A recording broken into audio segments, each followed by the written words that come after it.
Assalamualaikum warahmatullahi wabarakatuh. Di sini saya akan menjelaskan tugas ulangan tengah semester yang diberikan oleh ibu dosen kita, yaitu Ibu Luli Zahrotul Lutfiah, SPD, MPD, dengan mata kuliah fonologi.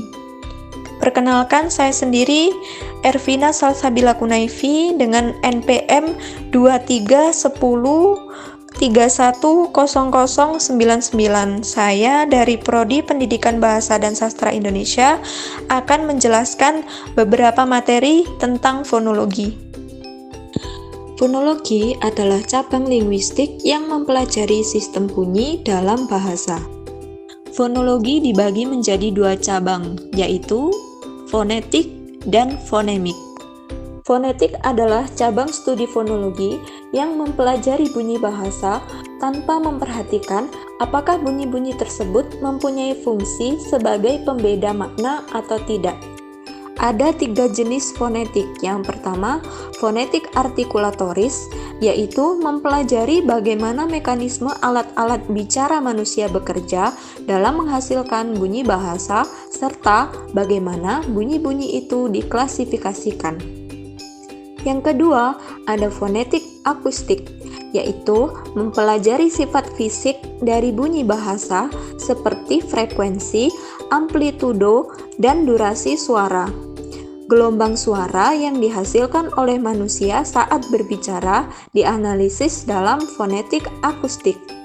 Yang ketiga, ada fonetik auditoris, yaitu melibatkan bagaimana telinga manusia untuk merespon getaran suara dan bagaimana informasi tersebut diterima oleh otak dan dipahami sebagai bahasa.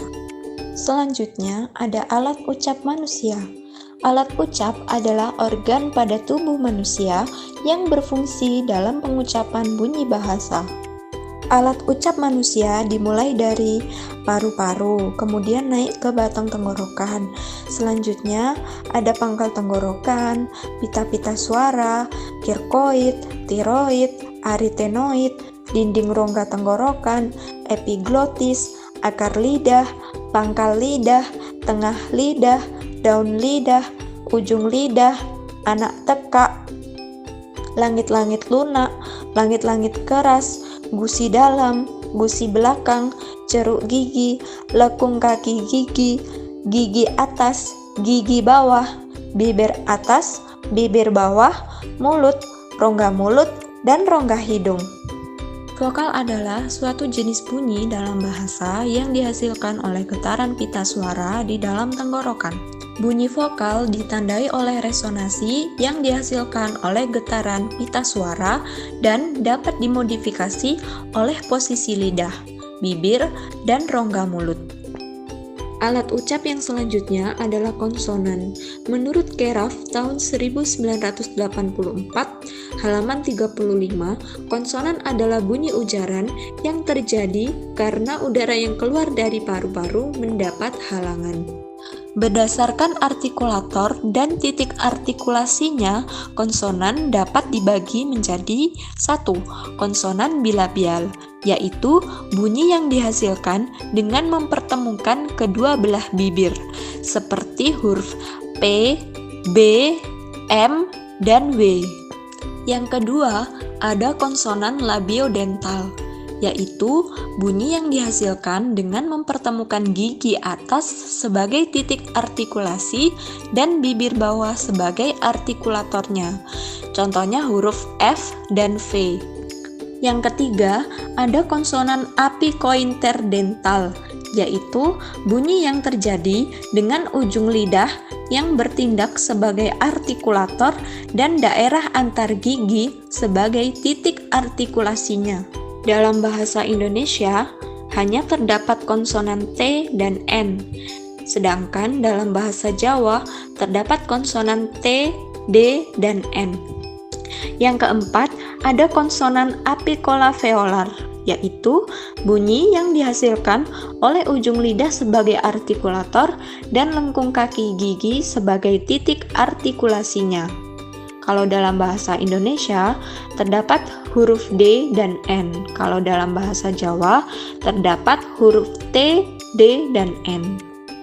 Yang kelima, ada konsonan palatal, yaitu bunyi yang dihasilkan oleh bagian tengah lidah sebagai artikulator dan langit-langit keras sebagai titik artikulasinya. Contohnya huruf C, J, dan NY.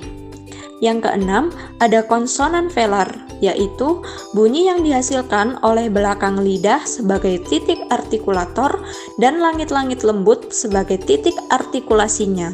Misalnya huruf K, G, NG, dan KH.